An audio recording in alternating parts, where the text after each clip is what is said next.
vois, et j'étais terrifié à l'idée de retoucher à la drogue. Donc ce que j'ai fait, c'est que je suis retourné à mon travail, ils m'ont repris, et je me suis juste jeté dans ce travail. Et c'est très intéressant parce que lorsque tu t'engages dans quelque chose, des espèces de petits cadeaux commencent à apparaître automatiquement. Quand je m'engage complètement, des choses commencent à se manifester. Donc je me suis complètement engagé dans ce travail que je détestais. Je m'y suis jeté complètement, et puis j'ai éliminé toute trace de temps libre. Je consommais de la drogue 10 heures par jour. Donc il fallait que je remplace ça par quelque chose de productif. Quand tu n'as pas de père, une. Mon père est mort quand j'avais 10 ans. Quand tu n'as pas de père, une. Que tu n'as pas de figure masculine, ça change beaucoup de choses. J'ai grandi dans la classe moyenne. Je veux dire, on avait un toit, on avait de l'air conditionné, le chauffage, on avait une voiture, des vélos, mais on avait peur. Il y avait énormément de peur. Une peur constante à propos de... Et ça a duré de mes 10 ans jusqu'à ce que je quitte la maison. Une peur permanente, une peur économique, ok. Tout tournait autour de l'économie. Les garagistes vont profiter de nous, les plombiers vont profiter de nous, les couvreurs, genre, il ne fallait absolument pas perdre de l'argent. Tout tournait autour de la conservation. Et ça a vraiment participé à mon développement. Parce que, tu sais là, mon père est mort en février, et ma mère a vendu la maison en mars.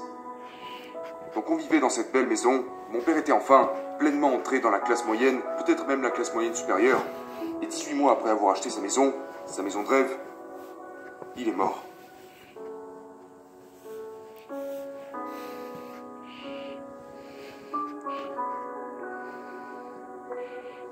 Et 2 semaines plus tard, la maison était vendue. Parce que ma mère ne pouvait pas s'en occuper. Mais encore une fois, ma mère a fait tout ce qu'elle a pu. Elle ne disait pas que l'argent était un problème, mais nous pouvions le voir. Je pouvais voir qu'elle avait peur à découper des bons de réduction. C'est la culture. D'accord? Et tu te retrouves dans une soupe. La culture est une soupe. Et tu cuis dans cette soupe. Et c'est là-dedans que nous collectons nos informations. Et donc, les informations étaient, vous savez, économise ton argent, un centime de côté est un, vous savez, centime de gagné. Et tout avait à voir avec la préservation, la conservation, la protection et, vous savez, qui est juste du baratin, parce que c'est passif, totalement. Vous devenez une victime, vous êtes juste assis à ne rien faire et à subir votre inaction. Donc, il n'y avait, ma mère ne connaissait personne, ok? Elle n'était pas instruite. Elle n'avait jamais occupé un poste, elle n'avait pas l'état d'esprit d'un entrepreneur. Elle n'était, à cette époque, les femmes n'étaient pas vraiment encouragées à sortir et à gagner de l'argent. Donc elle faisait ce que les mères faisaient à cette époque dans les années 50, c'est-à-dire élever ses enfants et être une femme, s'occuper de la maison, qui est d'ailleurs un rôle extrêmement important et probablement quelque chose qui manque de nos jours.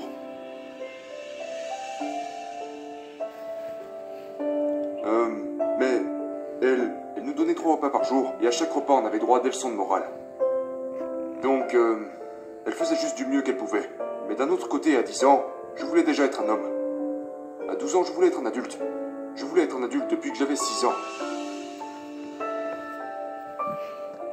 Quand j'ai compris que celui qui avait l'argent décidait de l'endroit où nous allons, je voulais de l'argent. Je ne voulais pas de l'argent pour avoir de l'argent. Je voulais de l'argent parce qu'il m'a semblé que celui qui avait de l'argent avait le contrôle sur l'environnement.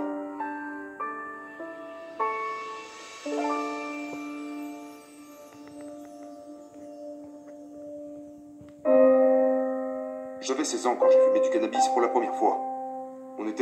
On habitait en Louisiane, on faisait des batailles de boue dans des lacs, on faisait des batailles de fruits entre voisins, on explosait des aubergines sur les voitures, on s'ennuyait. Nous étions victimes de l'un des pires problèmes de notre société, l'ennui.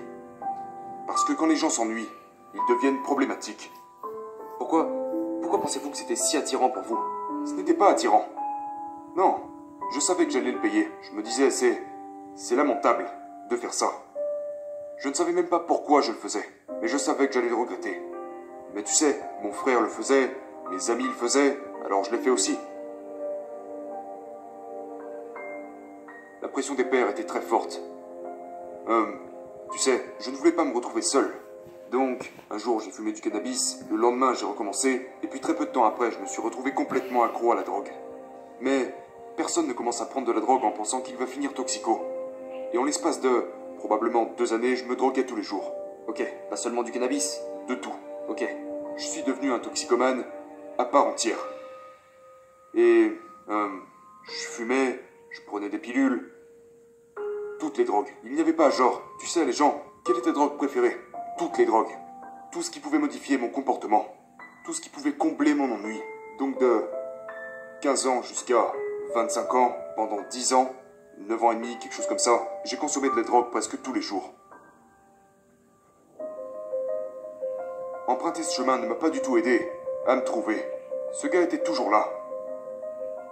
Le gars que je suis aujourd'hui a toujours été là. Et je n'aurais pas pu le tuer avec de la drogue. Et... vous savez, maintenant, quand je suis allé dans ce centre de désintoxication, ils ont essayé de se débarrasser de ce gars. Mais ce gars est ce qui a rendu tout ça possible. Vous savez, ce gars obsédé. Vous savez, ce gars qui peut se jeter complètement dans quelque chose.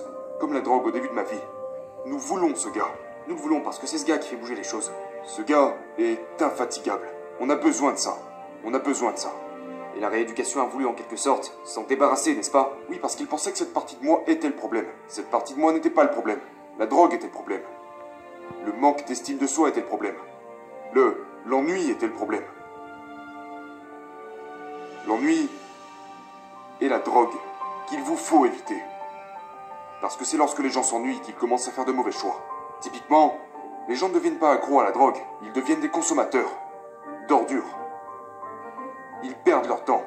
Ils consomment des excuses.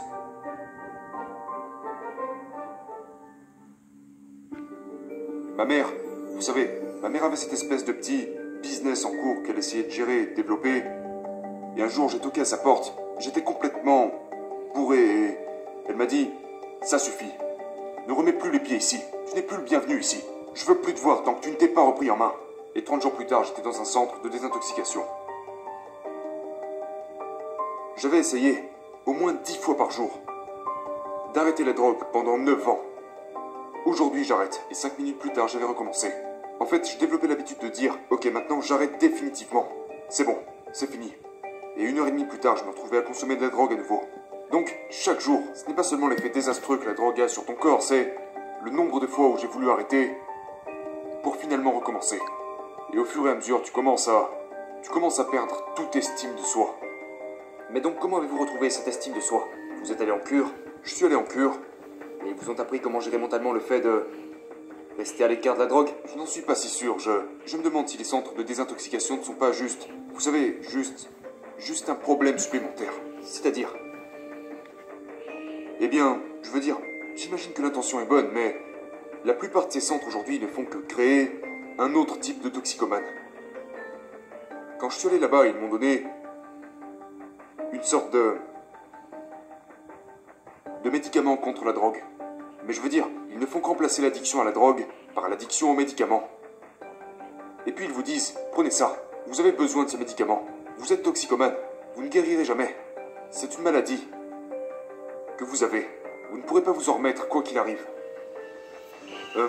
Abandonnez toutes vos idées, vous savez, tous vos rêves, parce que vous ne pourrez pas y arriver. Mais vous leur avez dit non, vous avez tort. Oui, ils m'ont dit un truc du genre, oublie tes rêves, tu n'y arriveras jamais, tu n'as aucune chance d'y arriver. Et j'ai dit, oh vraiment? Pourquoi je n'y arriverais pas? Et ça faisait 28 jours que je n'avais pas touché à la drogue. Du coup, j'étais en mode, je viens déjà de faire quelque chose que je ne pensais pas être possible. Et c'était vraiment tout ce dont j'avais besoin. J'avais besoin de savoir que je pouvais passer une certaine période de temps sans toucher à la drogue. Et donc... Et vous n'avez jamais eu de rechute après ça? Plus jamais. Incroyable. Donc, il m'avait dit, un gars m'a dit, si tu continues de t'accrocher à ces idées, comme écrire des livres, devenir célèbre, devenir riche et tous ces trucs qui étaient enfouis en moi et que j'avais dissimulés jusque-là, il m'a dit, tu n'y arriveras jamais, sois satisfait. J'ai encore l'écho dans mon esprit des paroles de ce gars qui me disait, tu dois être satisfait que d'une seule chose, celle de ne plus toucher à la drogue jour après jour. Et c'est tout ce que tu pourras tirer de la vie. Et je me disais, mais va te faire, mon gars. Ce n'est pas pour ça que je serais connu.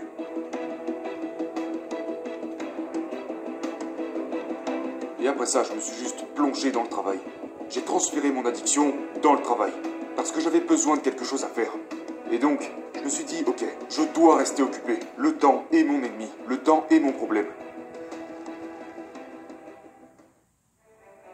qui s'est passé, c'est que j'étais dans un travail de vente.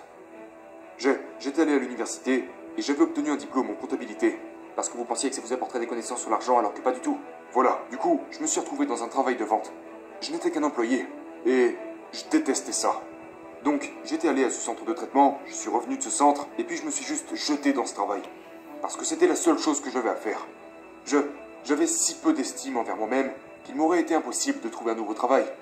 Tu vois, et j'étais terrifié à l'idée de retoucher à la drogue. Donc ce que j'ai fait, c'est que je suis retourné à mon travail, ils m'ont repris, et je me suis juste jeté dans ce travail.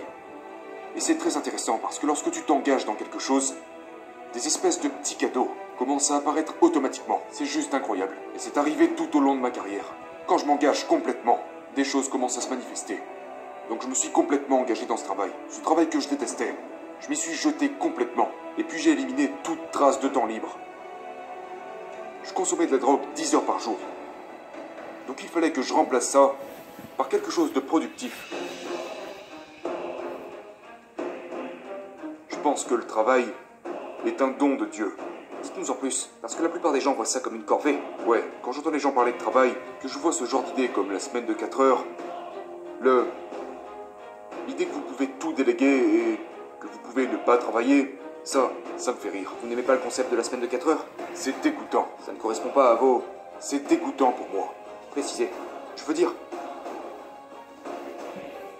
C'est dégoûtant de penser que quelqu'un veuille tout déléguer. Il y a 168 heures dans une semaine. J'aimerais bien toutes les utiliser. Vous voulez vous salir les mains et faire les choses qui ne sont pas à votre échelle? Totalement. Vous voulez faire les choses que vous n'avez pas envie de faire? Absolument que je veux faire les choses que je n'ai pas envie de faire. J'entends ces gens qui disent « Je ne veux pas faire les choses que je n'ai pas envie de faire ». Bordel, mais... Qui es-tu? Genre, qui s'occupe de toi alors? Quelle arrogance de ne pas vouloir faire les choses que tu n'as pas envie de faire. Je fais en permanence des choses que je n'ai pas envie de faire. Et d'ailleurs, peu importe si j'en ai envie ou pas. Tu sais, quel est mon but? Quel est mon potentiel? Et est-ce que je suis prêt à faire ce qu'il faut pour ça? Donc, l'idée de travailler 4 heures, c'est... Non, ce n'est juste pas réel pour moi. Genre, si tu viens me dire, hé mec, j'ai trouvé cette opportunité pour toi qui te permettrait de travailler 2 fois moins. C'est sans intérêt pour moi. Je veux être le meilleur dans ce que je fais. Et je sais, sans avoir lu aucun livre, que je dois consacrer du temps, de l'énergie, des efforts.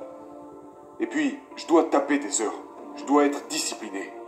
Tu sais, je n'ai jamais eu de talent dans quoi que ce soit. Tout ce que j'ai accompli m'a toujours demandé beaucoup de travail. Donc, toutes ces choses pour moi, depuis le temps où j'étais ce gamin désœuvré, ça m'a demandé énormément de... Vous savez, il m'a fallu 30 ans pour trouver le moindre sentiment de succès. Le moindre sentiment de... Ok, là, je commence à me trouver. Il m'a fallu probablement 2 à 3 000 prises de parole avant de me sentir à l'aise sur scène. 3 entreprises qui n'ont rien donné pour finalement commencer à me dire, tu sais, peut-être que je pourrais être un homme d'affaires légitime.